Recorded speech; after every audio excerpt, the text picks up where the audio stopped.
Bonjour, bienvenue dans l'épisode 1 de ma saison culturelle. Aujourd'hui on parle bande dessinée avec Day Tripper de Fabio Moon et Gabriel Ba. Day Tripper est une mini-série de 10 volumes publiée aux États-Unis chez DC Comics sur le label Vertigo et en France chez Urban. Day Tripper nous raconte l'histoire de Brás des Olivia Domingos, désolé pour l'accent portugais merdique. C'est lui et nous allons suivre ses aventures pendant 10 chapitres. Nous apprenons dans les premières cases de la BD que Brás s'occupe de la rubrique nécrologique d'un grand journal brésilien. Nous allons apprendre au fil des pages que Brás rêve de devenir écrivain comme son père et qu'il s'occupe des rubriques nécrologiques du journal juste pour arrondir ses fins de mois. Day Tripper a plusieurs particularités narratives.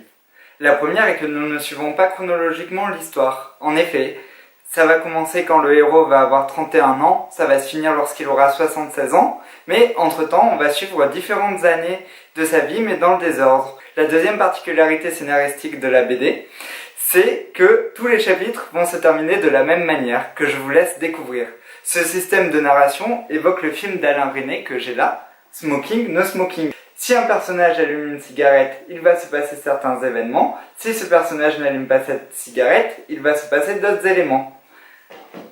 Day Tripper se déroule exactement de la même manière, mais sur des événements un peu plus tragiques.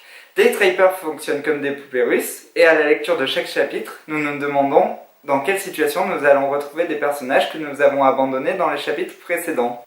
La BD est mise en couleur par Dave Stewart, qui s'est aussi occupé des couleurs d'Hellboy. Les dessins sont simples, clairs, limpides, tout comme le découpage, ce qui permet de suivre l'histoire de manière très simple. Certains chapitres, comme l'année des 11 ans de Brás, évoquent des BD de Winnie l'ourson ou de Walt Disney. Certains chapitres sont beaucoup plus sombres et évoquent plutôt une BD de vengeance.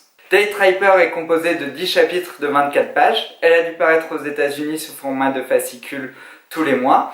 Et ce qui est bien parce que ça permet aux auteurs d'aller à l'essentiel, mais ce qui est un peu dommage parce que des fois 24 pages ce n'est pas assez et on aimerait que certains chapitres soient plus développés, par exemple sur 44 pages comme dans une BD franco-belge classique.